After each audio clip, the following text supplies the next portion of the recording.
Make her go home, she can't be in her offices. She's catching. She's catching, so Okay. that's, she called on the way here. Call to order the meeting of the Board of Managers of the Minnehaha Creek Watershed District for January 15th, 2015. I note that all managers are present except managers Gasol and Blixt and Shackleton. Is there anyone here who wishes to address the board on a matter that is not on the agenda or that is on the consent agenda?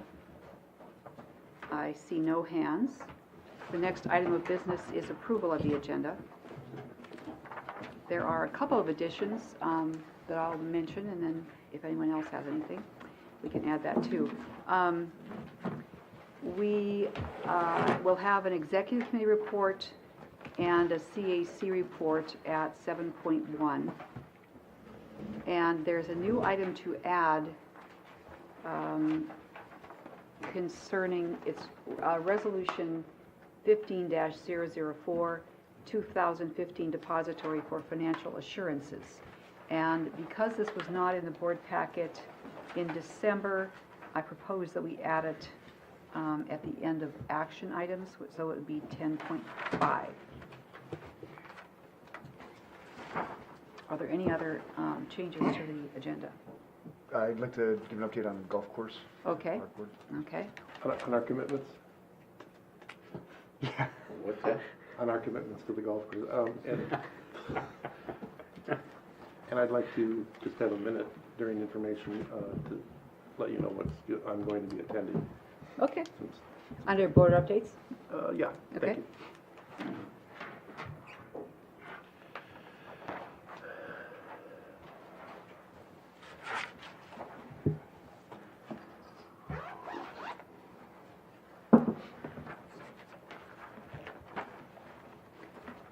Is there any further change to the agenda?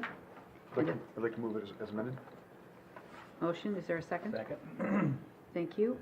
All those in favor say aye. Aye. Aye. The agenda is approved as amended. Under information items and correspondence, we have managed service provider recommendations for server upgrades and Minnehaha Creek Canoe Landing and Signage Master Plan.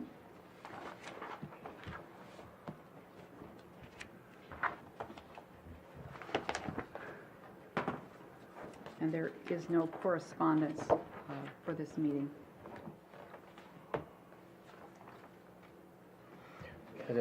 On the master plan, I was at the CAC last time when it was presented, and it would be good if we could get just kind of a summary of it, because it's pretty comprehensive in, I found the summary very interesting, and maybe it'd be helpful to have that as a oral report. All right.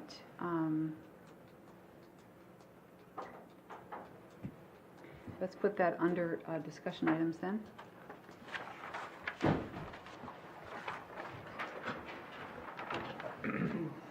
Does that meet with everyone's approval? Yeah.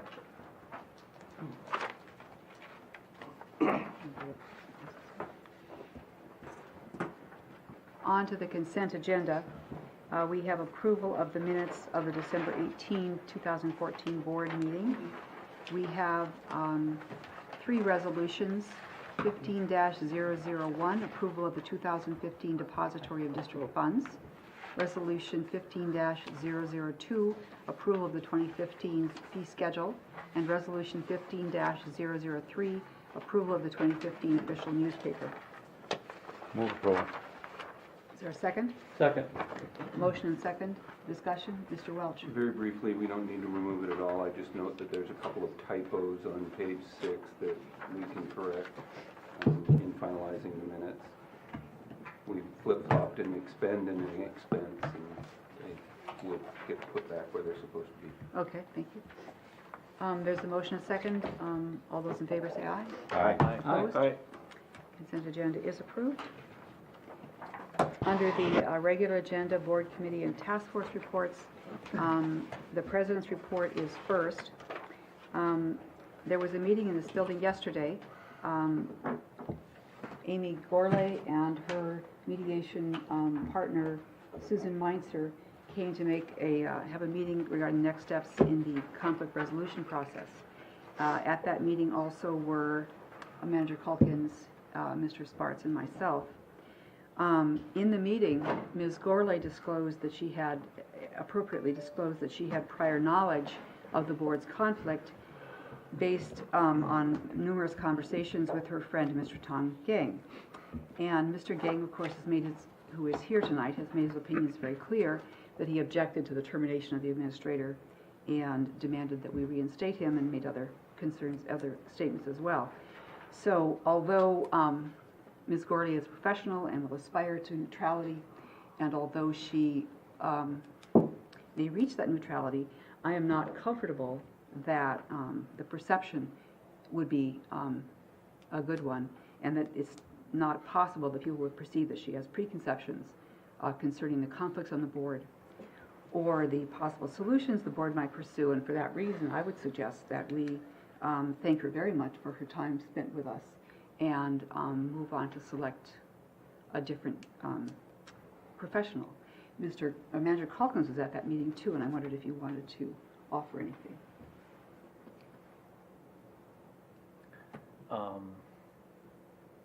I guess I haven't thought about it. My gut feeling is that she's a professional.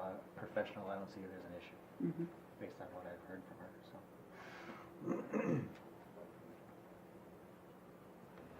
Manager Shepard? My interactions were done in public, and so my sense is that she's equally a professional as any of us.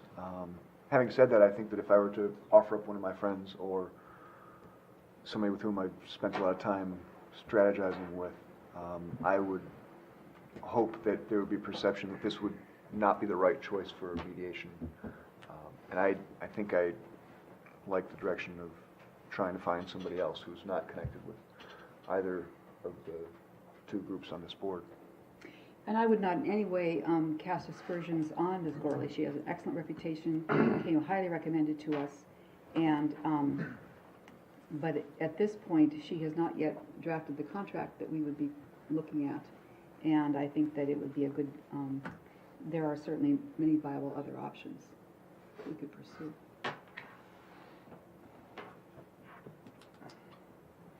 Do you want a motion? Sure. Move that we terminate negotiations with, what is her name? Amy Gorley. Ms. Gorley, and proceed with engaging somebody else. Motion, is there a second? I'll second that. Second, any discussion? All those in favor say aye. Aye. Aye. Opposed? Nay. Manager Olson? Thank you very much. And Mr. Sparts, would you communicate with Ms. Gorley and give her our thanks and appreciation? I will take care of that for you. Thank you very ma'am. much. Is that him? Yeah, just briefly, and you may be ahead of this already, Manager Sparks, but there was No, administrator, what did I say? manager. No, sorry. This is the watershed, not the county, right? Right. That's me, back history. That there would still, a step would be to go back and see what the provision of services from the state office in the first instance, whether there was still, there were some funds dedicated to the district that now have not produced what you wanted, so that would be the first step to go back, but as I say, you may be on that already, subject to the board's action tonight, Okay, so we can get a report back on that? as to how that works, Okay, so I the don't board recall. doesn't have to spend those funds. Okay. Mr. Sparks? With the Office of Collaboration Dispute Resolution, their charter has them paying for the scoping process. So we have not incurred any expenses yet in the amount of money that the board has appropriated. Okay, thank you. Manager Miller, can you give us a report from the CAC meeting? Yes, I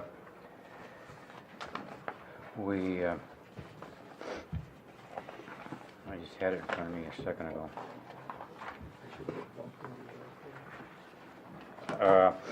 They went through the cost share program on a application, and that was interesting, how thorough they are on examining, and several of them knew the property and everything else. It was quite good. They also went over the bylaws that we referred back to them and concurred with the recommendations that we made and the attorney made. And they're gonna they didn't adopt them, but they're gonna take them up again. Staff is developing a orientation package for new CAC members, and that was well received. I think they were anxious to have that. And one good suggestion they made is that we turn these blinds into maps of the watershed district or and the lake. I think it would really be helpful having a permanent, I don't know how expensive that would be, but have a map of the chain of lakes and Lake Minnetonka and the creek. And both as an art piece and a reference piece. I don't know, maybe the staff could think about that, or, And in the bright sunlight, it'd be backlit, so yeah, there you go. Would live in a graceful classroom. it'd be like that. I thought it was kind of clever. They reviewed the signage. There was a lot of really good input on the signage proposal, and that's why I asked that the staff would review it, because they could indicate it's a beginning of a process, and these are models that they're not going to go down the creek and just do it all. But when the opportunity presents itself with other improvements to integrate this signage there. So it's, that was interesting, because they had a lot of comments about too many signs and what should be on them, and some of them should be lit with solar panels, because people, especially towards the end, are getting lost and won't, could float by the warnings or whatever, I don't know. Which kind of makes sense when you think about it, but I thought it was a really good interplay, and I thought it was helpful. There was a resolution introduced that asked that, among other things, that the CAC requests the board to reappoint to 2015 CAC all current CAC members and all who have reapplied, plus 6 new members. And that failed to pass, and there was some request to amend it, and the maker of the motion wouldn't amend it, so that failed. And and they were done at 9 o'clock. I thought it was a very, very good meeting. Thank you. Manager Shepherd.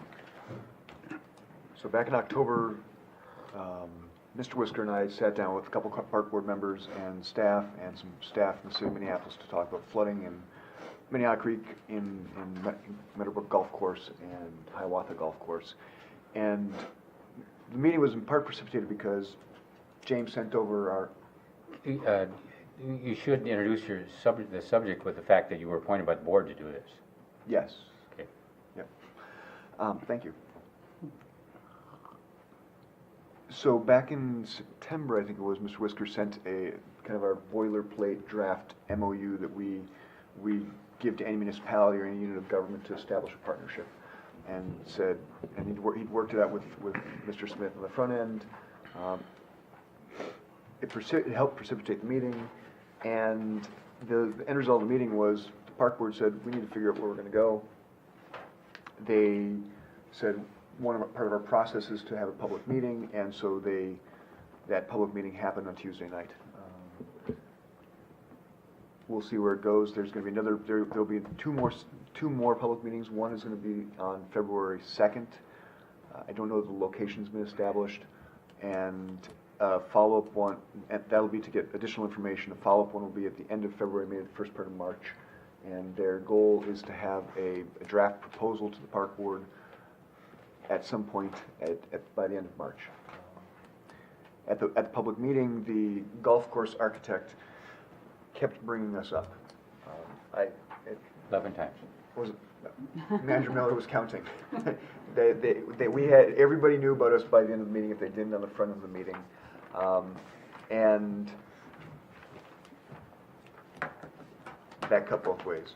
I think I sent the article in today's paper out to everybody this morning, and I'm hopeful for where we're going. Yeah, I reached out to every park board member this morning. I've heard back from a majority of them. They have a positive outlook in a partnership. They agree that there's a space to do something, and that's where we're sitting at this point. If anybody has any questions. Manager Miller? I just point out that I've never seen a more complex or more unique situation. We've got 3 cities potentially concerned, 2 different park organizations potentially concerned, watershed district, Sana County Road. You got flooding, recreation, conservation, strong neighborhood groups, very influential neighborhood groups. This has all the makings of being a tremendously successful project, or one of the greatest messes we ever got involved in. You know, this has got the makings of great success or tremendous failure. So it's going to be, you're going to have to represent the district really well with policymakers, because everybody's got a different idea about what direction it's going in. I think any conversation we've had with the park board or any other unit of government has been very clear. We're not in the idea of coming up with a proposal. That's on the park board. We will help them think through big ideas, but we will issue permits and help them think through hydrologic issues. But it is their baby, it is their proposal, and we're not telling them what to do. It's their land, they're the landowners. Other questions for Manager Shackleton? Comments? Thank you. Manager Olson? Yeah, thank you. Just letting everybody know that I will be attending the Marine Manufacturers Association meeting down in Las Vegas. And I registered as a manager of the watershed, and going out to support our local efforts, since it's such a key sponsor of the event. So I'll be going out there on the 26th through the 28th Of this month. of this month, correct? Thank you. Can I give you $5? Appreciate your time. The executive committee met this, I'm sorry, were there any comments or questions for Manager Olson? The executive committee met earlier this evening to do the review of financial preview for 2015 and a legislative review as well. And I'm going to hand out the materials we looked at for the financial preview. The staff has set out the requirements, the points we have to meet during the year for audit and budget, primarily levy and budget, and they will use these dates and this scheduling to fill in, populate the calendars for boards and committee meetings going through the year to make sure that all the work is done in a timely fashion. So these will be fed into the pending agendas as appropriate.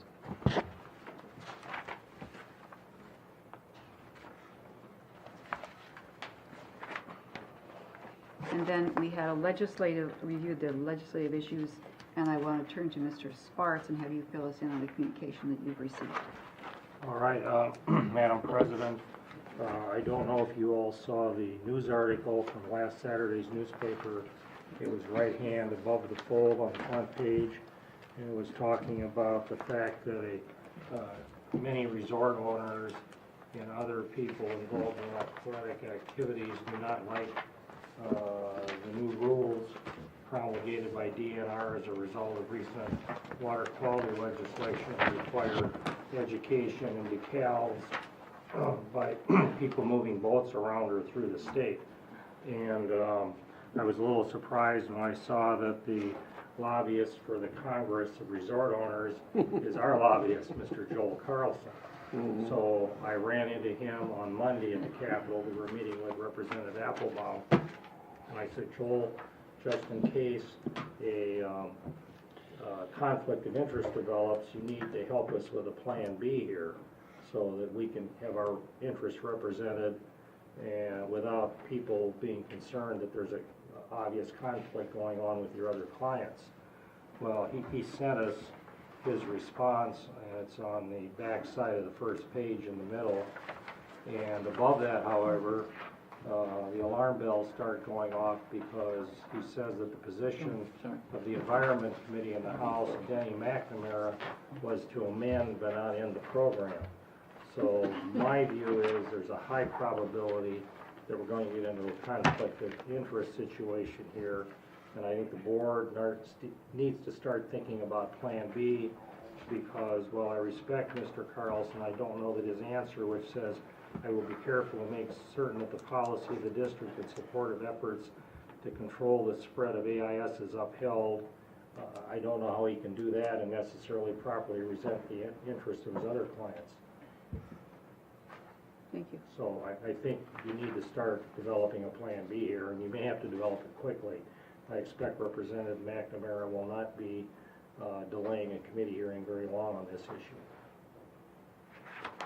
Manager Ballard. I have great confidence in Joel Carlson, but this apparent conflict, apparent potential conflict maybe even? Possible conflict. Yeah, is too great to ignore, and we've got to, for this particular issue, we've got to find someone else to represent us. I have no idea. I would recommend that Jeff and Joel come back with a recommendation.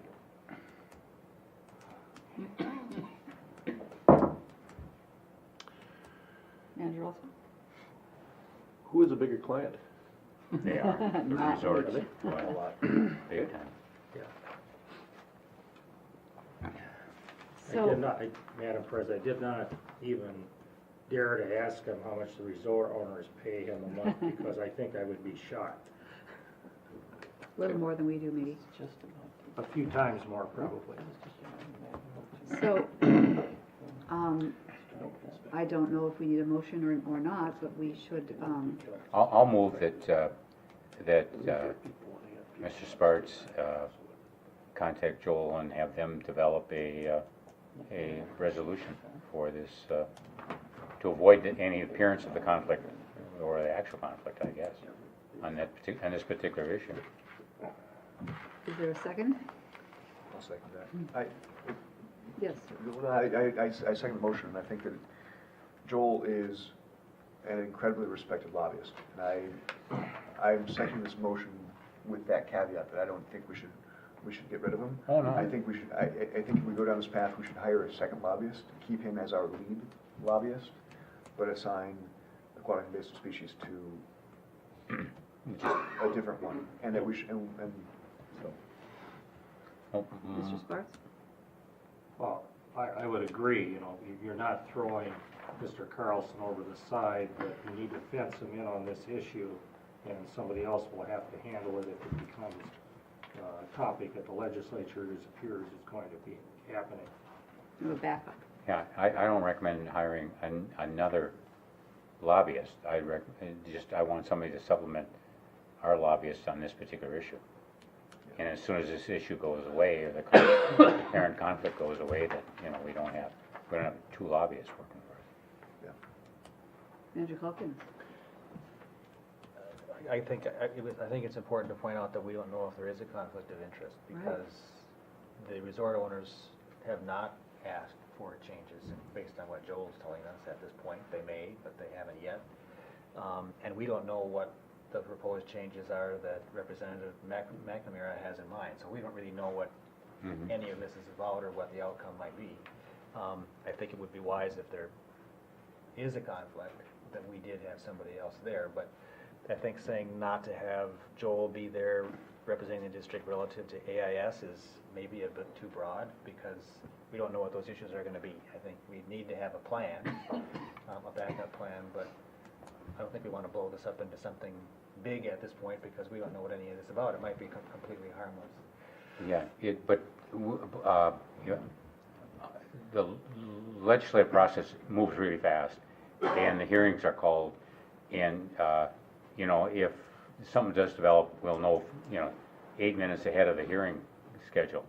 And you gotta be ready to act and with a plan in place in case it does develop. And it doesn't seem too improbable that the problem could develop. Manager Shackleton. I agree with both of you. We shouldn't get ahead of the game, but Dick's right. When this pops, it'll pop, and we won't have enough time. If it does pop, we won't have enough time to identify an appropriate person and retain them. And I'm not. I don't know that we should retain them, but I think we should identify Right. a firm or an individual within a firm and set aside a budget item that is commensurate with what we would need.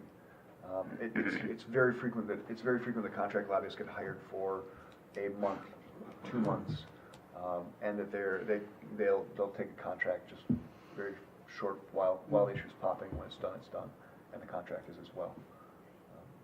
That's really common within the industry. And the motion, go ahead, Manager Wilson. As a point of clarification, it says here that the resort owners have not asked to repeal it. But do we know what they've asked for? What is that amendment that's out there that they're looking for? That's what I'm saying. We don't know what any of the particulars are. Okay. You got a pretty good idea with the one resort owner quoting that it's ruining his business. Yeah. I mean, they're not gonna ask for it to be strengthened. But the motion is, and the motion is to have Mr. Carlson and Mr. Sparks work together, and they can Sure. finesse and tweak and Come up with a get the plan. appropriate response. Mr. Sparks. I believe you're asking for a contingency plan in the event you need to decide that there is a conflict developing. Correct. Right. Manager Carlson. And again, I think all of that's fine and good. We should have a plan, but I think we will also want to be cautious that we're not setting ourselves up as being opposed to the resort owner group either. I would hope that they would be on board with preventing AIS just as much as the watershed district and other entities in the state are. And if it's true that there's one resort owner who says he's hurting business, I can tell you that AIS is going to hurt his business and other people's business too. So that's like saying all anglers are opposed to something, and I think we have to be careful with that, because they're not. Yeah. So we just don't want to set up any kind of a tension between the different parties. Right, I agree with that, but he just didn't happen to be standing next to the reporter. He was put next to the reporter to make that comment, whether it was to alarm people so they would be willing to accept a lesser, something lesser than he's proposing or whatever. This stuff that's in the paper this close to the, when the session starts, people have been planning on what to do for quite a while. They got lobbyists and consultants and everything else, because it's a big industry, and it doesn't just represent the mom and pop operations anymore. I mean, this is, some pretty serious people with a lot of money at stake, or at least they feel it is. So, I agree that we shouldn't overreact, but I think we should be prepared to act. One more comment from Manager Casal, and then I'm going to see if we're ready to vote. Manager Casal. Thank you. I have to speak in favor of the having a contingent plan, and also to go on the record to thank Mr. Carlson for disclosing the potential of the conflict. That was very good of him, and glad that he brought it to our attention. Thank you. Are we ready to vote? All those in favor say aye. Aye. Aye. Opposed? Motion carries.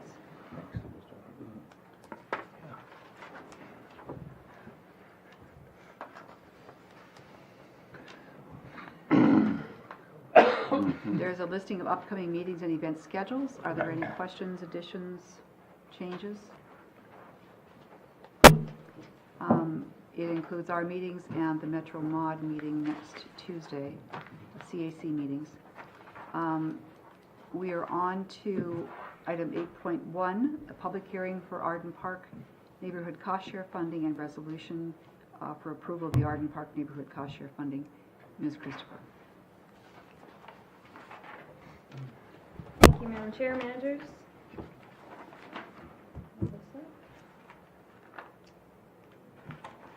This cost share proposal was brought to the board in November for preliminary feedback, and the board expressed support at that time. Since then, the proposal has been brought to the CAC in December, and they supported staff's recommendation. Per board resolution, cost share projects over $50,000 are required to follow public notice procedures under 103B, which is the reason for the public hearing this evening. The project has also been noticed in the Star Tribune and sent to cities and counties, and we've not received any comments to date. May I interrupt you? I believe I neglected to open a public hearing. Should I have done that, Mr. Welch? I heard that you did. You said we're having a public hearing. And All right. that it's appropriate for the staff to introduce the topic, so Okay, to the fine. degree we have Excuse me for comments, interrupting. they're Go ahead. informed. Thank you. So just to recap, the City of Edina has applied for cost share funding for 3 stormwater BMPs in the Arden Park D neighborhood. The first is an underground infiltration trench under Halifax Avenue, which is shown in green on the map. This would take the drainage from the 50th and France business district and provide pretty significant load reductions that I'll summarize on the next slide. The second BMP is a paved drain or pervious paver system under J Place, that's shown in blue. This is a little bit smaller drainage area, but it does take drainage from surrounding homes and the church parking lot on the side. The third BMP is sump manholes at 3 locations to remove sediment before it enters the storm sewer and goes onto the creek. And as just kind of an added bonus, the project will also reduce total impervious surface by about 0.7 acres. In addition to stormwater benefits, the project provides some education and demonstration value. The city has agreed to work with the district to provide signage in Arden Park. And our intent is that this would not be limited just to telling people about the BMPs, but that it would be an opportunity for broader communication about a series of improvements that we've partnered with the city on in this area, including Reach 14 and Panel Park downstream, as well as potential for significant future improvements in the creek and park, which I'd like to provide an update on when this is finished. And so I think there is an opportunity to tell a bigger story here and really brand the neighborhood as a creek-friendly neighborhood and a good partnership with the city. In addition, the city, with the paved drain system, it's kind of a new innovative practice. They've agreed to do performance monitoring, so it's a good opportunity for the district and city to learn about the effectiveness of this system. It's one of the first times it's been used in a street. It's mostly been used in parking lots so far, and really only 1 or 2 applications in the metro that we're aware of. Finally, the city has reached out to the master water stewards in the neighborhood, and they have been reaching out to residents to talk to them about improvements they can make on their property, including rain gardens and native stream bank plantings for those that live along the creek. And they've also discussed organizing events in the summer for storm drain stenciling or a creek cleanup. And so the city's helping to kind of orchestrate that and make some of that happen. This is a summary of the costs and benefits. The combined BMPs would provide 14 acre-feet of volume reduction, about 11.5 pounds of phosphorus reduction, and 6,500 pounds of total suspended solid reduction for a total of $176,000. They requested 50% funding, and that is staff's recommendation for $88,000. My recommendation also included $2,000 for park signage, and I'm still kind of working this out with the city. They've indicated they could potentially fabricate the signs for us, and so it would be more of a cost sharing on that component as well, and I'll update that in the resolution when it comes back at the end of the month. And then also in late September, the district and city applied for a Bowser grant for this project as well, and so we will hear from that at the end of the month. And if it is awarded, then our contribution could be reduced to 50% of whatever's remaining, which would be significantly less.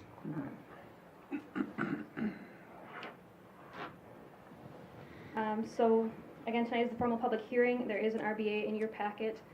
So if the board chooses, following any public input to take action, it could be forwarded to the consent agenda at the end of the month. Thank you. Before I take manager comments, is there anyone a member of the public who wishes to speak on this proposal? I see no hands. Manager Miller? No, can you put the works map up there again? They've got, I got this package at 4 o'clock. It's my own fault because I didn't come out and pick it up, but so I didn't get a chance to study it. But the obvious question is, to me, is how come they're only doing the infiltration on just that one half block? And why wasn't it made a bigger project, or is there soil issues or what? Yeah, Manager Miller, managers, the city studied the whole drainage area and evaluated a lot of opportunities, including, looking in the park. They thought it might be an obvious choice for some treatment, and it was basically came down to the soils. They're putting the practices where they have good sandy soils. In the park, they had high groundwater and poor soils for infiltration, so they just selected those that they thought would be most cost beneficial. Okay. And what's the, that's the pavers up there. How come the same thing for the limited use pavers? It's not a busy street, or, because there really isn't a street there, it's kind of a parking lot, I think. Right, they did originally look at putting the pavers on Minnehaha Boulevard, and again, it came down to, it would really be more just filtration, not infiltration, because of the conditions they're working with. Okay. And Halifax Avenue should provide pretty significant treatment for a larger area in that business area. And the sumps, that's as many as they could get in there, in that area, or? I guess I'm not sure on that. I could ask them whether they looked at other locations. Those are the ones that they presented as being good ones to capture larger areas. Because up in Country Club, they put facilities in the whole, this whole street was full of I'd call them chambers of some sort or another. They weren't the circular ones, they were the square boxes for total drainage. And maybe it was different soils up there, or maybe those people are pretty active in Country Club, so maybe they paid for the additional cost themselves. I don't know. They replaced all the streets up in Country Club. Did they do that as part of that complete street replacement? That's what the only thing the city does now is these complete streets. Are they doing that? That's what they're doing. Is this in conjunction with the complete street reduction in this area also? Yep. Yeah, they're narrowing the streets too, aren't they? Yep. I'll get to your... Well, is there credit been given for the, in this matrix at all for the amount of reduced street surface? Manager Miller, managers, that was not included as part of it. I don't know that there's really a way to quantify that in dollar terms. Well, I wasn't thinking of dollars, I was thinking of reduction. Reduction? Is it 500 square feet, or is it a third of an acre, or what? It's about 6/10 of an acre. It's what? Or 7/10 of an acre, I believe. 7/10, so it's about, what is that? 28,000 square feet. Okay, of reduced surface. Well, that's pretty good. Mhm. That's not that big a deal. Good, thank you. Mr. Meehan? Madam President, Manager Miller, how they've got the BMPs laid out there, the reason they have them the way they do is that what they're trying to get is, each of the smaller sub-watersheds, they're trying to get some sort of mechanism to treat it before it gets to the main line. So I think what they probably tried to do is, where they had good conditions, try to grab some of these smaller sub-watersheds before they get into a main conveyance system. So I think that's why they're trying to cover as much as they can. Okay. Manager Olson? One of our CAC members, Dr. Osterholm, was concerned about this type of construction and the standing water that would be in those arches and how they might facilitate the spread of mosquitoes, because it's you know, if it stays wet for a long period of time, the water sits there. And he was hoping that we would be able to do some sort of a research project as this goes in. Is there something we can do with him to study this, to see if that is a problem or if it's not really a problem? Mr. Mann? Managers, the concern that comes along with having standing water in a lot of these practices is that you have it over a long period of time. And reproduction period for mosquitoes is right around 72 hours. And so a lot of these practices, that's why you'll hear a 48-hour where they have to be drawn down so they're dry. Okay. And with those practices, that's how they avoid the concern that comes along with a lot of the mosquito population concerns with standing water. So that's what they'll try to address. This neighborhood wouldn't support mosquitoes. Mhm. You know, I mean, they would not pay for improvements that put mosquitoes in their neighborhood. Manager Calkins? Has there, I don't remember if we talked about this in a previous presentation or not, Becky, but has there been an analysis of this entire area as far as how much runoff is coming from it, how much runoff came from this area prior to development, how much nutrient loading there is, and how much of that is being addressed by this, and what the downstream impacts would be? The primary water body that would be of interest, of course, the creek is, but would be Lake Hiawatha. So has there been any kind of an analysis there as far as what is the cost benefit to the district of this particular area and the projects being done? Manager Calkins, managers, I don't know that they looked at anything relative to pre-developed conditions or anything like that. I think their analysis looked at what are all the feasible options they could do as part of this road reconstruction, and what was the cost benefit of each of those, and selected those that provided the highest cost benefit. And so certainly the 11.5 pounds of load reduction can be counted towards the Lake Hiawatha TMDL, and is a significant improvement for a project like this, and we'll make progress toward that goal. But beyond that, I guess I don't know if there's been further analysis. I often think we don't have enough of an understanding of what the runoff and loading conditions were in this sub watershed prior to it being developed, and I think it would be nice to have that understanding as we're analyzing these things, to know really what is possible. We've asked, different managers have asked the same question at each of the times we've talked about this, as far as, well, can we do more? What are the barriers?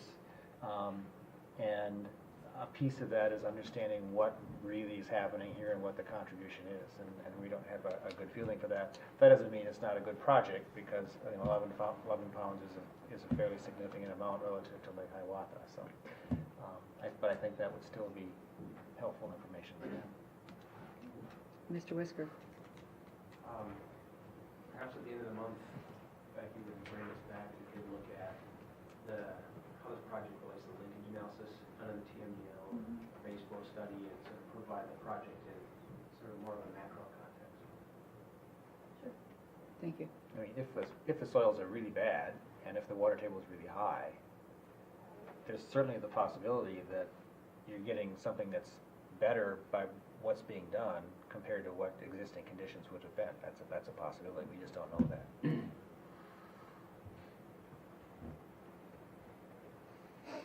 Other questions for Ms. Christopher? Oh, how intense is the program with the water stewards? With the water stewards?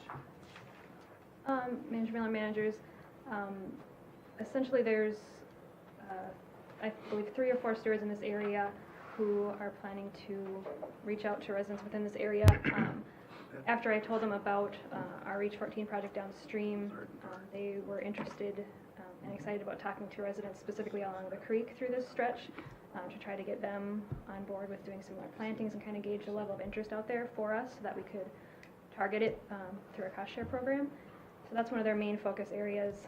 They were also planning to use any neighborhood meetings or other get-togethers to talk to people about rain gardens. And then as I mentioned, they will likely, I think in the past they have organized events for storm drain stenciling and will continue to do that. That's kind of the extent of what's been identified so far. Thank you. Other questions?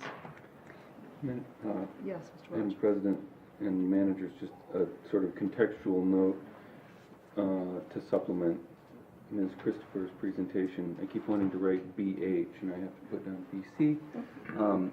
And Mr. Item is here, and he can certainly chime in, but in the long picture of things with the cost share program, which is developed under your direction over the last several years,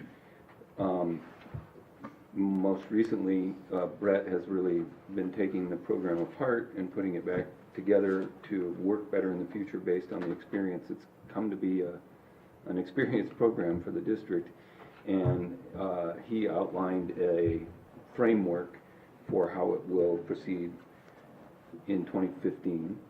And this Arden Park project is actually the first one of the size to trigger the district, this hearing process that managers undertook tonight.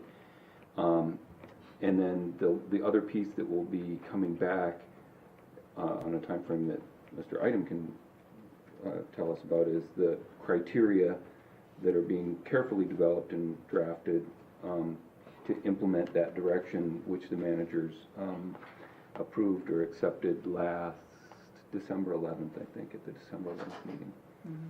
So this kind of gives you an example, this project, of, I think, where the program's going. Thank you. Fair? Yeah, that's a fair assessment. I'm glad everyone agrees. Any other discussion? The request is for passage of this resolution to be forwarded to the consent agenda on the 29th. Move approval. Is there a second? Any further discussion? All those in favor say aye. Aye.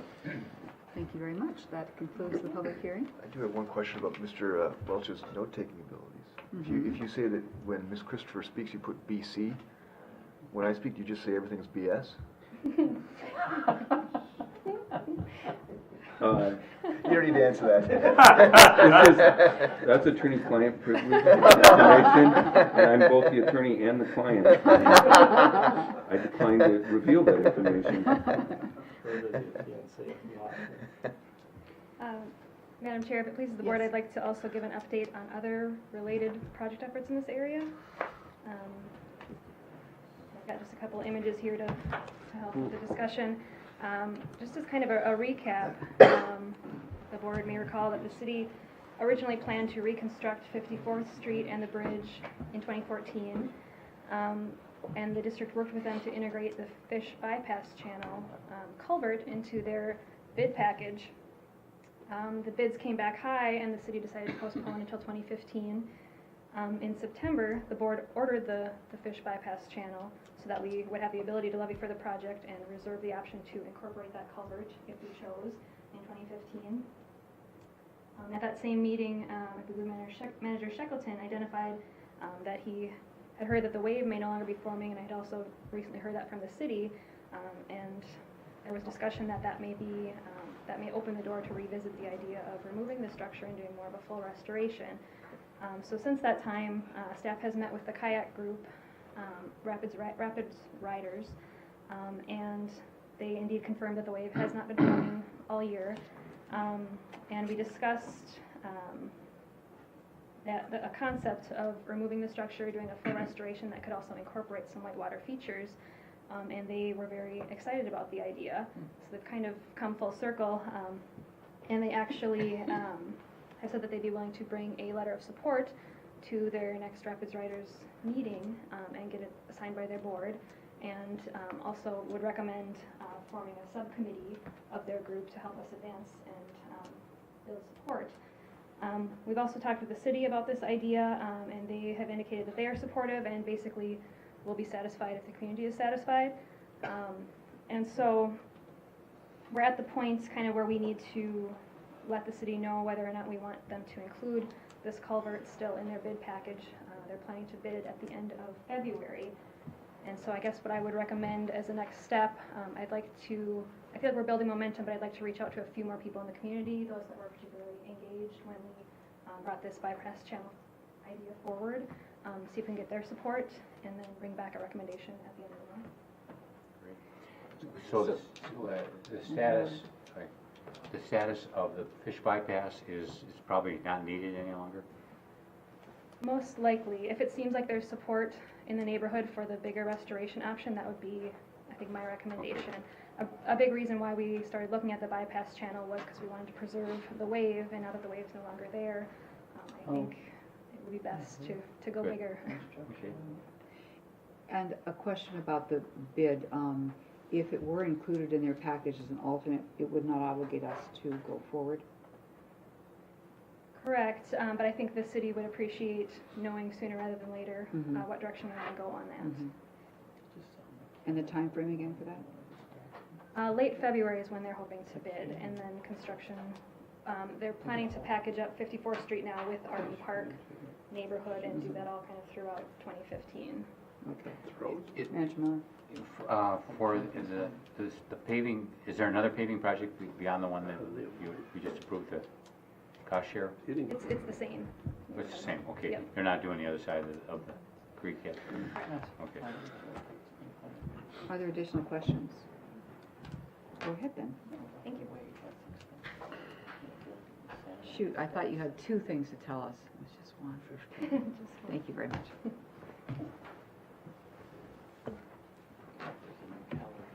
This evening, we have no permits requiring a variance or discussion. We did not remove anything from the consent agenda, so item 10.2, Ms. Schaffler, resolution to authorize entering into a joint funding agreement with the USGS for operations and maintenance of a stage gauge on Lake Minnetonka. Go ahead. Thank you, Madam President.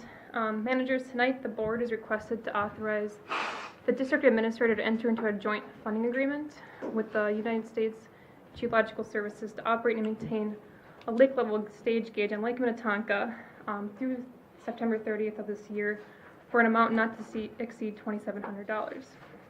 A point of clarification I do want to note is that the USGS has a calendar year that runs October 1st to September 30th, so that's why we have that September 30th date in there. So if the board does authorize this tonight, or sorry, at the end of the month, staff will bring a renewal contract prior to September 30th to keep monitoring. So the reasons and impetus behind this agreement, obviously the 2014 high water caused a great deal of public interest in Lake Minnetonka water levels as there was a no-wake zone for an extended period of time. So staff throughout the year obviously received plenty of public inquiries on lake levels, people very concerned. So towards the end of the year, we were trying to think creatively on how to be better prepared and provide better public service to the communities and the residents of the district. So looking at our current agreement that we have with the USGS for the Lake Hiawatha, or the Hiawatha Avenue site on Minnetonka Creek, and how well that's worked, we contacted the USGS to see if they'd be interested in doing a similar thing on Lake Minnetonka. They don't normally do lakes, but understanding the importance and the public exposure at Lake Minnetonka is subject to, they were agreeable and thought it was a good idea. So the website is actually up and running privately. So this is what it looks like. So this is current reading as of 2:15 today. So it is working. So one of the benefits is that there actually is continuous year-round data. So whereas we only are able to get readings through the open water season, their technology and equipment is able to work throughout the winter. So we can look right now to see if the lake level is actually already at not the record level or that we give the DNR, but a good indication of where it was at. We closed the dam prior to November 15th, and it was pretty much right where our level was at. So very accurate. It'll provide 4-hour updates, and likely reduce the number of phone calls staff is receiving. So we can just link this right to our website as we do with the Hiawatha gauge. And the USGS, they said the Hiawatha gauge is one of their most publicly visited sites. So they're happy to take on another site that'll probably be very actively used.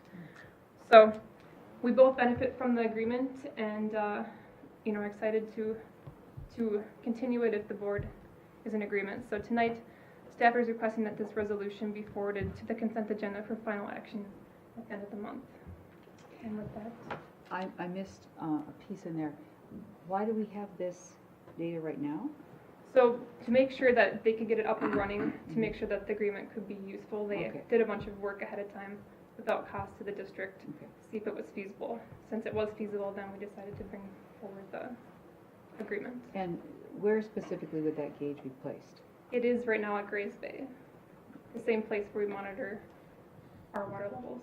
Okay. Yes, I've seen that. Manager Miller? I'm sorry, Olson. And the public would be able to observe it, see it, see the levels? Yeah, Manager Olson, they, just like we do on our website right now, there's a link to the Hiawatha gauge from Maniac Creek where you can see. We'll have the same exact link saying view real-time Lake Minnetonka water levels here. Okay. So people can see, the benefit is a lot of times we get the question, well, when it rains, how high does, or how quick and how high does the lake jump? So people kind of see that real-time data for themselves. Does it go up and down and between two measurements and we don't know it did that? Okay, thank you. Manager Shackleton? I guess I don't actually know where our gauge is. So this is attached to ours? So Manager Shackleton, if you're at the dam, Yep.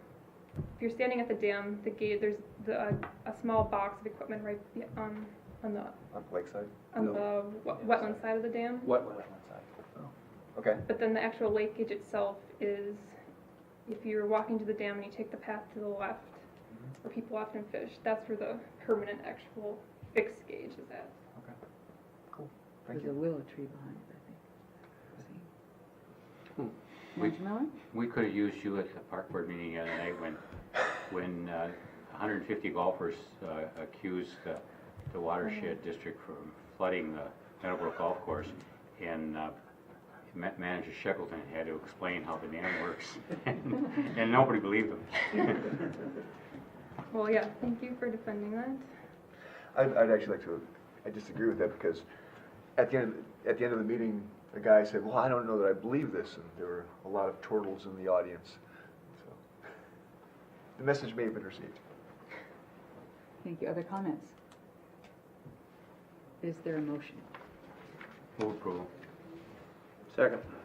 Thank you. Motion second. All those in favor say aye. Aye. Opposed? Thank you. Ms. Shaw?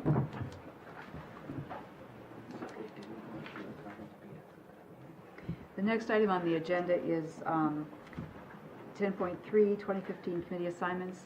I have been able to speak to all managers except Manager Blixt, who is ill. And it is my recommendation that we continue committee assignments and chair assignments in 2015 as they have been in 2014. Manager Wilson? I did, in that call that she said she was not coming, she did say that she got your message. Sweet. And that she would be willing to continue as she was. Thank you very much. As you know from our governance policies, the president appoints committees, but it is subject to approval by the board. So it would be I will make a motion to continue the committee memberships and chairs as they were in the previous year. Second. Discussion? All those in favor say aye. Aye. Aye. Thank you all very much, and particularly the committee chairs. 10.4, 2015 CAC appointments, Mr. Lochner.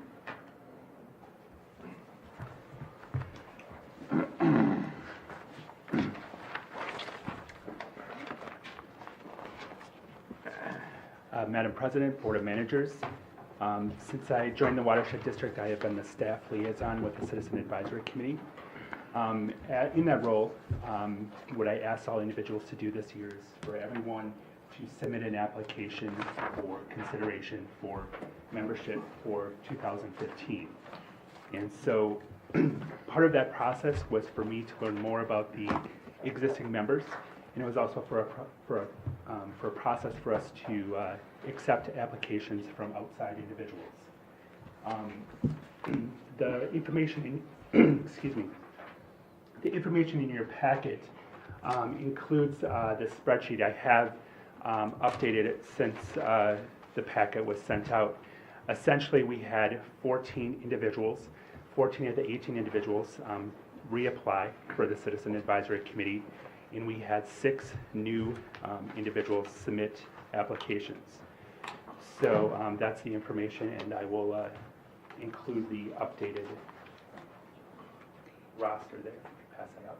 And Mr. Lochner, there were a couple of individuals here who didn't live in the watershed district? Correct. There is 2 new individuals that did submit applications, and after clarification from President White, we did discover that they did not live in the watershed district. Those 2 individuals are James Prom and Philip Lowry.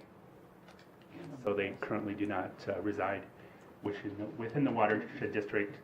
So if I were to understand state statute correctly, since they do not come to the table with specific technical expertise, they are not eligible for membership on the Citizen Advisory Committee. So we strike them from the list? Right, those individuals, Manager Olson, those individuals would be stricken. Managers, that's correct. The citizen members of the CAC need to be residents of the watershed. There are there are technical and recreational interests that are specifically identified in statute that if an individual, say, represented a soil and water conservation district but didn't live in the district, that would be okay. So you can get that technical expertise on your CAC from wherever, but the citizen members need to be residents. Also part of the learning process, learning more about our Citizen Advisory Committee as well as other Citizen Advisory committees from 6 of the metro-based watershed districts. I basically reached out to all those watershed districts to learn more about how they're structured, what their roles and responsibilities are of their CACs, and also I kind of tried to get a sense of what their current size looked like. And that was the document, the CAC review that was included in your packet as well. Essentially, as a broad overview, it was very helpful for me to talk with the other district staff. As you can see, the membership ranged from a low of 5 to a high of 24, with an average of individuals being 15 members. So if we were to look at the current membership for the 2014 CAC, it was at 18 individuals. So what I have prepared for you is the slate of candidates, both the existing CAC members in addition to the new applicants. Thank you. Manager Olson? Of this list, no alternates, no? No. Manager Olson, and what you see for the individuals that are returning, they were considered full members of the CAC for 2014. Okay. We did receive a couple of resignations over the course of the year, but there was the membership was at 18 this last year.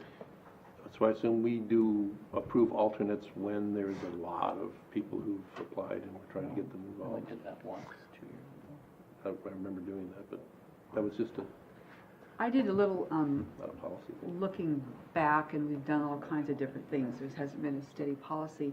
But I think when we were looking at the CAC's bylaws, we pointed out that I'm confusing what we said and what I was thinking, but it seems to me that alternates are in a very ambiguous status if you have them, because the CAC itself cannot elect its own members. Which is what alternates would be? I don't know the answer. Manager Calkins? Manager Casal? Well, if we did alternates, we'd have to decide on a number that makes up the CAC. And we don't have that. now. We, last time, I believe we just appointed the people who were there, who were applying. I think it was the time before when we had a large number of people applying, and I think we had, in the past, had 12 people, and we said that we appointed 12, and I think we appointed the rest as alternates. But last time, we appeared to have abandoned the 12. That's right. And just appointed them all. That's right, we expanded. I think we had 21 at the beginning of the year, yeah. Right. Now I Quite a big remember. class. Thank you. Alternates wouldn't make any sense unless we also decided on a number. Thank you. Other questions?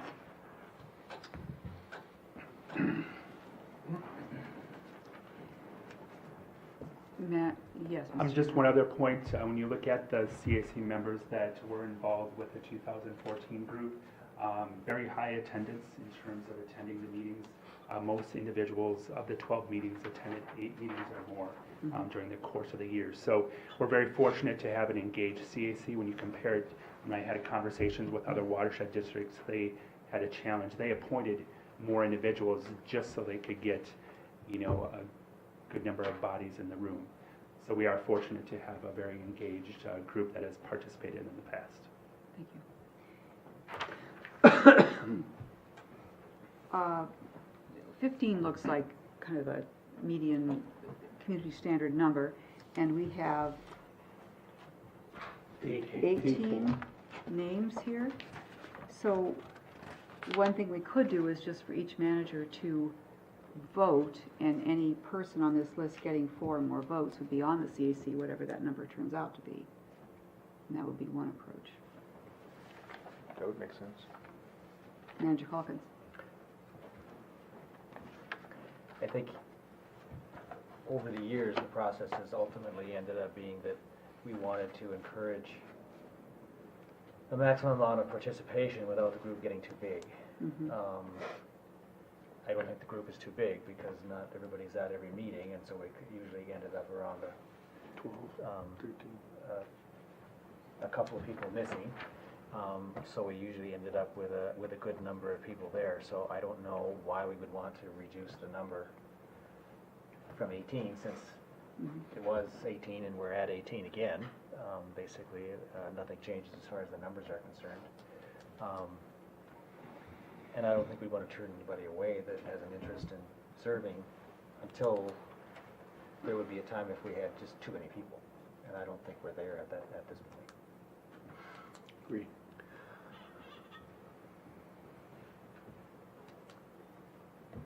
So how do we vote? So I would actually make a motion that we just appoint all of those who have applied and would like to serve. I disagree. I won't support that. Well, I made a motion. Yeah, well. Is there a second? there hasn't been a second Manager yet. Olson, second discussion. I disagree with that whole idea. Last year, we had good attendance because there was so much theater being provided that it was an interesting evening. And they did little or nothing to advance the mission of the watershed district, taking up all the, engaging in all the controversy that they did. I don't intend to vote for everybody that applied. And the numbers should be a reasonable number, like 12 or 15. Was there a recommendation of 15? Is that what I heard? I didn't hear a It recommendation. wasn't a recommendation, Oh. but that was kind of the average.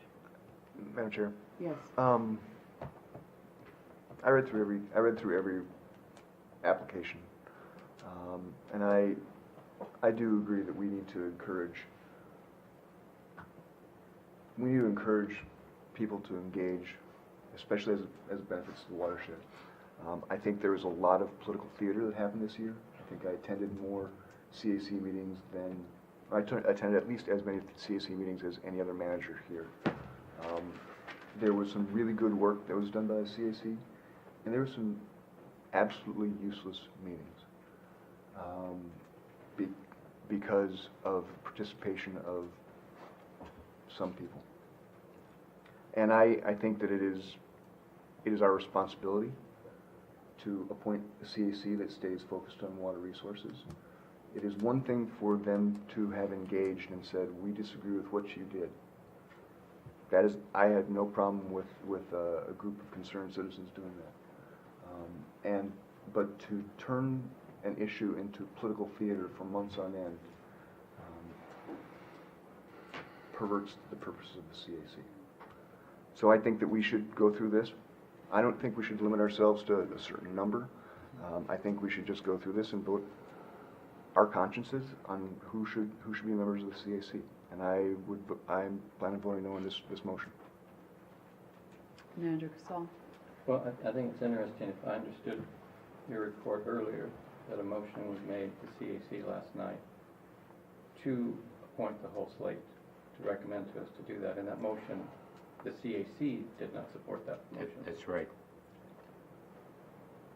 And correct me if I'm wrong, because you were there too, and it's pretty obvious I'm prejudiced, but the statement was made that we should not handicap the district by telling them who they should appoint or how many people they should appoint. That it was our decision, and the majority of the people that voted supported. Manager Miller, Board of Managers, I think, just to echo that comment, I think a consistent theme across all CAC members is they recognize their role as a citizen advisory committee and that advisory nature, and they we're leaving it up to the Board of Managers to make that decision on the appointment process. So I believe that vote, that resolution was an 8-2 vote to not pass that particular resolution. 8-2. Manager Olson? 2 to 8. 2 to 8. 2 to 8, excuse me. And they also have changed the date. Is that in effect now of when they meet? Manager Olson, Board of Managers, they have moved their date to the second Wednesday of each month for the upcoming year for 2015.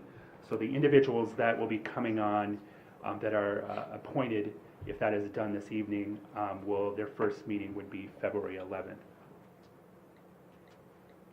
Is there any further discussion on the motion to approve the entire slate of candidates?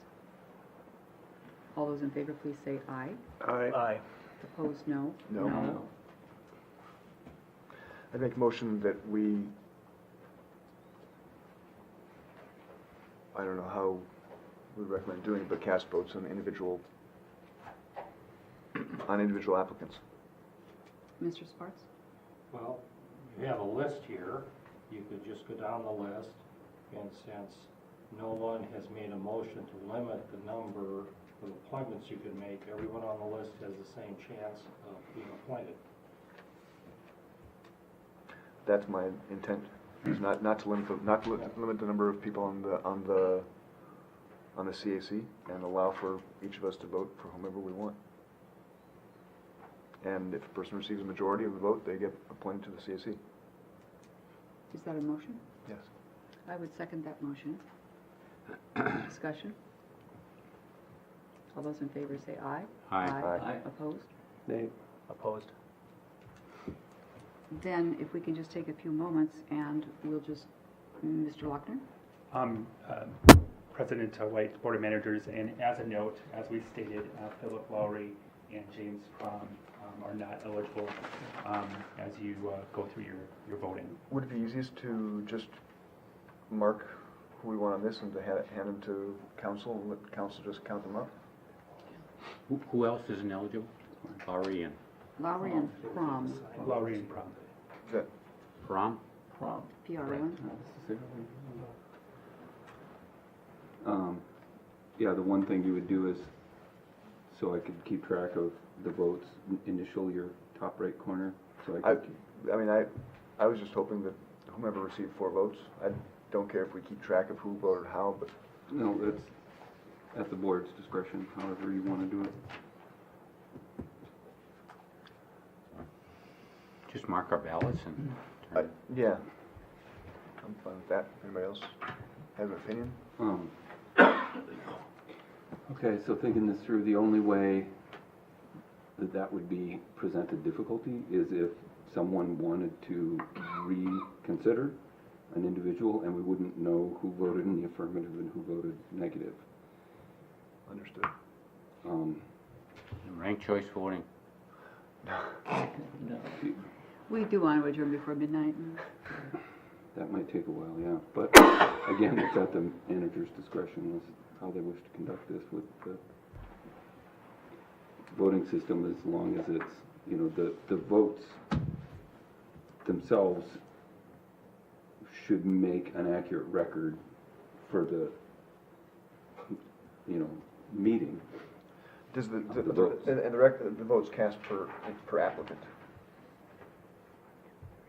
Yeah, I think Yes, so. okay. And just to make an accurate record of what Yeah, the yeah. vote was on each applicant. So you could do it by voice vote, we could go individually, or you could do it on paper and we could collect them. Why don't we just put our initials? I'll put my BS on it. And No one else can do that. No one else can.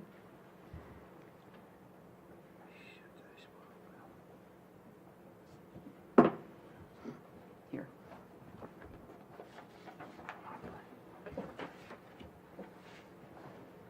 I have worked as an election judge and understands code ballots. There are spares here. This is fine. I'm good.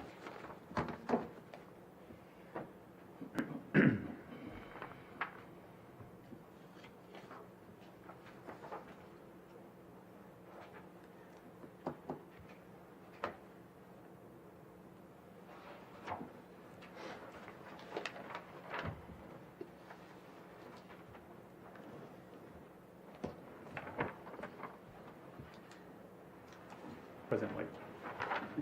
If I were to make one recommendation for this process next year, and this is something I'd be interested and willing to assist with, is to move this appointment process up farther. And so we are seeking applications during the month of November, and this decision happens in December, so we can start the calendar year, the first meeting of the calendar year with the new CAC. And so I'm willing to work with that process, but just move it up 1 month, if the board agrees with that. I attended last night for the first time since you've been running and I really think you do a good job of helping keep focus and bringing meaningful things for them and getting them engaged to effective agenda. You know, I was pleased with the work that you did, and it showed a lot of preparation for the meeting. I think that's something staff can just do at an agenda setting level. Or work level. There's no constraint, it's just an annual thing, so there isn't a time you have to do it at. Okay, thank you.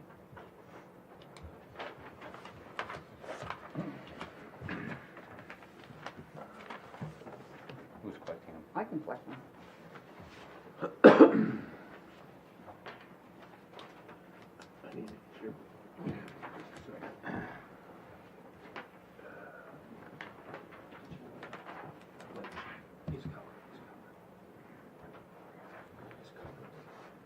No, it's okay.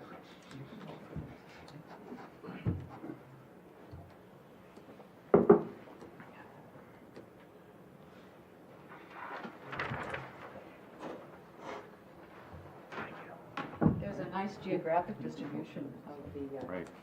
applicants.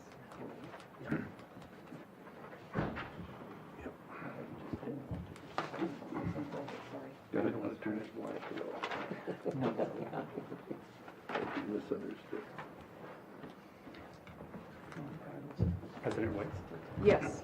Board Manager, one other recommendation, what a lot of the other watershed districts do is they're very deliberate in terms of looking at their makeup of their CAC in terms of geography as well as interests.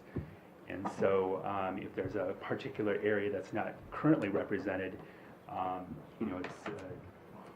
it's up to the staff and board managers in the current CAC that can help to reach out to specific regions where we want representation. So that's another thing we'd like to strive for with the next application process. Okay. Yeah, we have the cities listed here. I suppose we could do sub-watersheds too. Correct. Thank you. It would be nice to maybe next time have a map, because I went through and looked up addresses so I could kind of get a sense of how they were spread around. Minneapolis is a big place, so were they near the creek or near the border or whatever? So that would be a nice visual to have. Sure.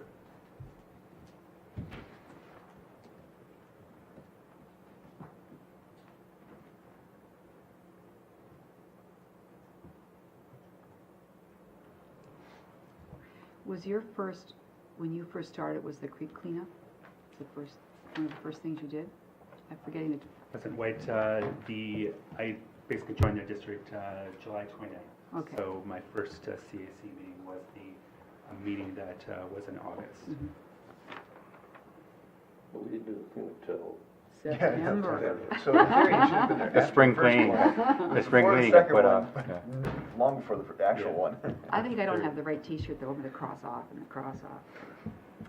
I tried.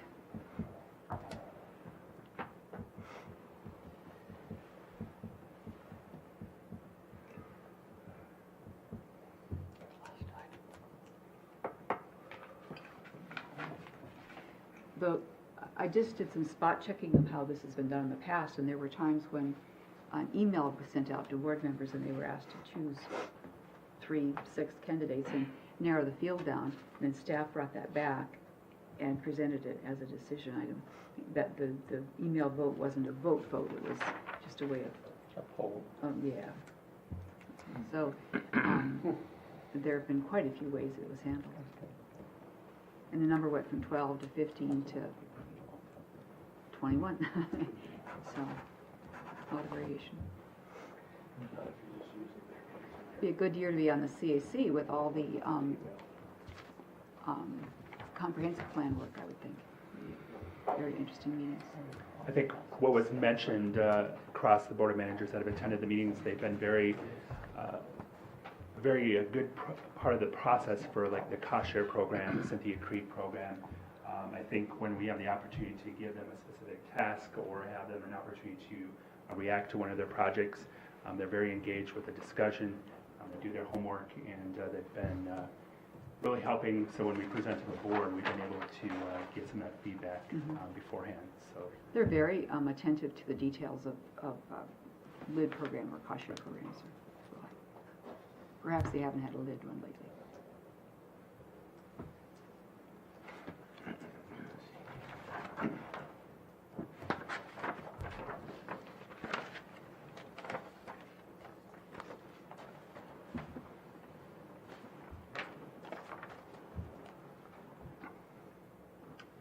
Managers, Madam President, how would you like the reporting telling? I can give you a summary report, or I can give you the votes by individual.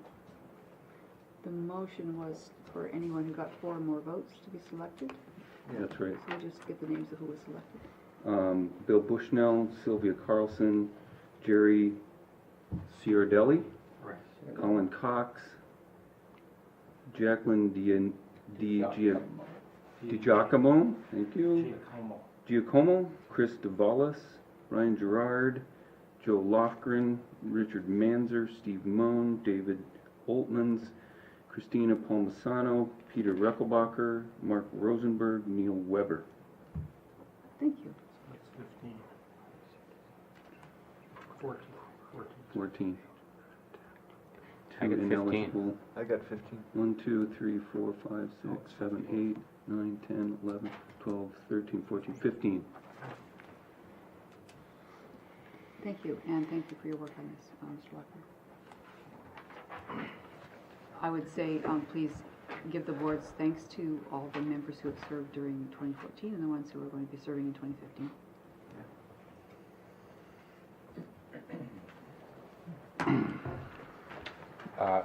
I would request that the president send out a letter thanking everybody for their service last year. I'd be happy to do that. Because that was just a part of the resolution last night that we formally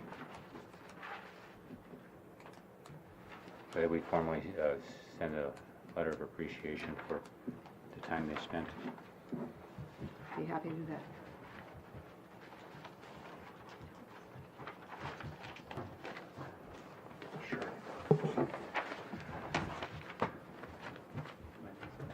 I'm sorry?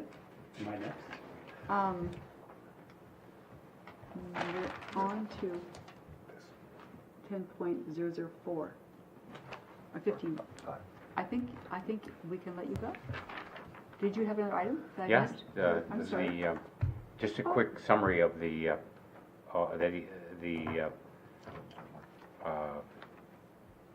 creek signage. Yes, you're up. All Thank you, right. Mr. Lockwood. Madam President, Board of Managers, the memo and the information that was included in your packet was regarding the Minnehaha Creek signage landings and master plan, which was completed last week.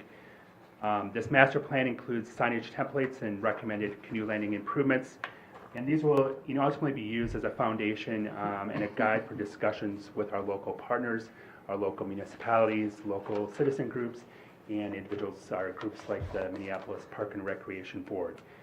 In the early part of 2014, the Board of Managers recommended that we initiate a contract with Bar Engineering, which provided the professional services for developing this master plan. And ultimately, the implementation of the plan is designed to enhance the visibility and the recreational value of the creek, create consistent and expectations for creek users, and foster strong partnerships. So I'm going to just briefly walk through the plan as it currently exists. Basically, the information that was included in the plan was based on inventory that was completed by BAR and some by staff over the past year. So, and this was all included in your packet as well. And so essentially, with the master plan, it outlines some basic recommendations for what our recommended landing should look like up and down the creek.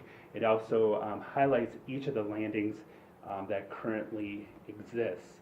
So this is a broad map of all the landings up and down the creek. I believe there's 17 landings that currently exist. And so this map kind of goes into more detail of some of the other features along Minnehaha Creek. Part of this process also was designed to develop some consistent signage that corresponds with each of these landings. Bar Engineering provided some initial drafts. We worked with some of our local partners, worked with staff to arrive at these recommended signs that would be located on the creek or near the landings themselves. At the same time, we've also been working with redesigning our brand manual, which helped to kind of steer us in helping to choose some of the colors that we thought worked well in the sign format. And so you can kind of see the suite of signs that would be present up and down the creek. One component, next month I'll be coming back and talking about our district-wide sign templates, where we'll go into a little bit more detail about our brand manual. But one thing to note is we recognize that sometimes our circular logo does not always work well in signs that you see from a distance, and you might not be able to see that level of detail. So one of our new brand elements for identifying our logo, our identification for the watershed district, is the MCWD, which has a Minnehaha Creek Watershed District in text below. And so we chose to use that in some of these creek landing signs, recognizing that the viewer oftentimes would not be in close proximity of these signs, and they worked well with this particular color scheme. So basically what's listed throughout the master plan is recommendations on where landings should exist. What this page here is the recommended landing type. So if we were to work with a local municipality and give them some recommendations on ways that they can improve their landing, you can see the large photo there, and that's a reinforced ramp would be our recommended landing choice. Basically, this is reinforced with the fabric. It's infilled with either like a pea gravel, and in some cases can be vegetated as well. And as you see on the right-hand column, there's some of the other current and other proposals for landings that may exist up and down the creek, but the one on the left would be our recommended landing if we were to choose any of those options. You notice the second one, the UDOC with the high water levels this year, we really noticed there was a lot of these UDOCs were compromised by the high water. There was a lot of erosion behind these structures, and the usability to some of them, we'll need to take some of them out in the long term. So essentially what each of the landings has, and I'll kind of just walk through this on a high level, each of the landings gives us some, what amenities currently exist on the site, what are some proposed amenities that would work well at this location, and it gives us kind of a schematic of what is currently there, both through a photo as well as through the drawing. And as you can see, there's some recommended ways that we can enhance and improve these sites up and down the creek. Now, I think what's an important thing about the plan is that these are recommendations. And so as we work with our local partners, it's meant to be a guide to guide the discussion, to give them an opportunity to react to what we're suggesting. And there's always opportunities to change this plan down the road as we initiate into more detailed conversations. So essentially the rest of the document goes through the other 16 landings.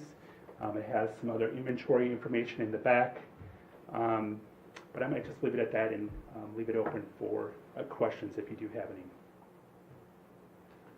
I have a comment that we've come a long way from the wonderful presentation we had from the Minnehaha Creek Coalition. Mr. Goldberg, those two individuals went out in their own canoes and did a great deal of work, and it's coming into this wonderful project. So kudos to them, wherever they are. That was good work. Yes. Madam President, Board of Managers, one other point I should make is that the implementation of this plan will be phased in. We do have some money incorporated into our budgets for the upcoming year, but likely this is going to be a project that will evolve over time, and we'll continue to work with our local partners, and we'll be coming back to the board whenever we have a project in mind, and so you'll see more about these improvements. But essentially what I wanted to do this evening is to give you an update on the completion of this plan, and just kind of as a high level kind of talk about how we plan to move forward with the implementation process. Thank you. Any other questions? Thank you very much. Mr. Welsh. We had added item. When I come back, yeah, we let Mr. Lockton sit there and present, but I'll come back. That's fine. Yeah, thank you very much. Resolution 15-004 is on the agenda at 10.5. This was Mr. Sparks. I'll let you explain. Madam President, it was added late, which is why it didn't appear on the consent agenda.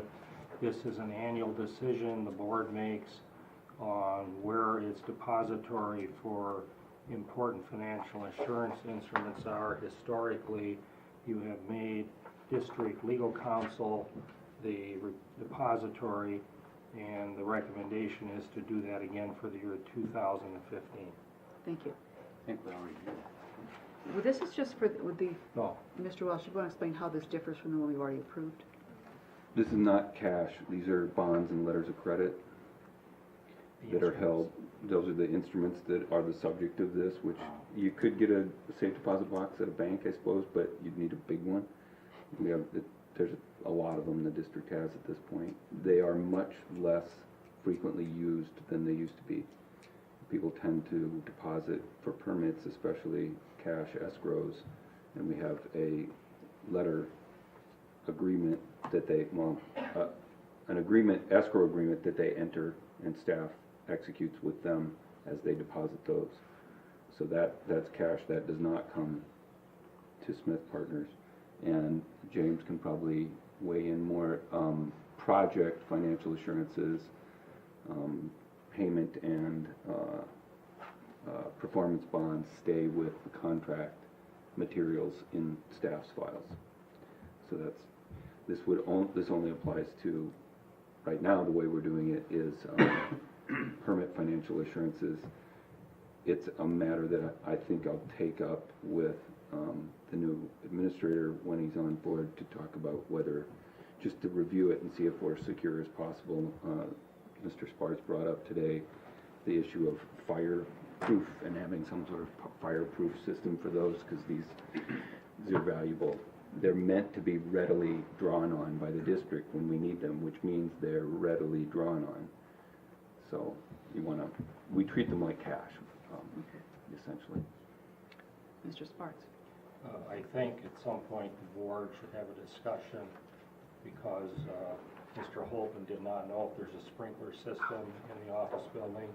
There is here, but in his building, whether or not you'd want to have them acquire an appropriately sized fire-resistant safe to store these in. Okay. Any, we don't have a motion yet? I'll move approval at the next board meeting. Second. Those in favor say aye. Aye. Opposed? Thank you very much. The final item on the agenda is the administrator's. And a simple thing, can I just ask something? Yes, please. How are we coming with credit cards rather than cash for permit and fee filings? Madam President, Manager Miller, Dave Mant is very close to having a terminal brought in so we can test out the concept and make sure we've got the procedures right. I would expect shortly after February 1st. Okay, terrific, But thank you. we're pursuing it. Thank you. The administrator's report? Okay, two things very quickly. First, I have scheduled a meeting with Louis Smith and Mr. Erdahl to begin the transition process because we believe the negotiations on the employment agreement are moving very smoothly. So we will start that process next Tuesday afternoon so that by the time he's here, he hopefully will be up to speed on most things. And I can start on retirement 102 since I flunked retirement 101. Second thing is that the evening of the 29th, while you're holding your board meeting, I'm going to be in the Everglades of Florida wrestling alligators, so All right. I won't be here. When is that? 29th Of this month? January, yes. That sounds wonderful. Alligators. I hope so. My sweetie wanted to go there, so we're going to go there. Hazard pay. Could be disappointed. I'll just have to blindfold her if we see a snake. There's more snakes than alligators. Well, they tell me the average person sees like 10 to 12 alligators on a tour. Before adjournment, I have a question about the sponsored events list at the end of our agenda. The comprehensive plan kickoff meetings, there are two of them. Are they the same meeting, just at different times of the day? Same information? Okay, thank you. There's no other business? The meeting is adjourned.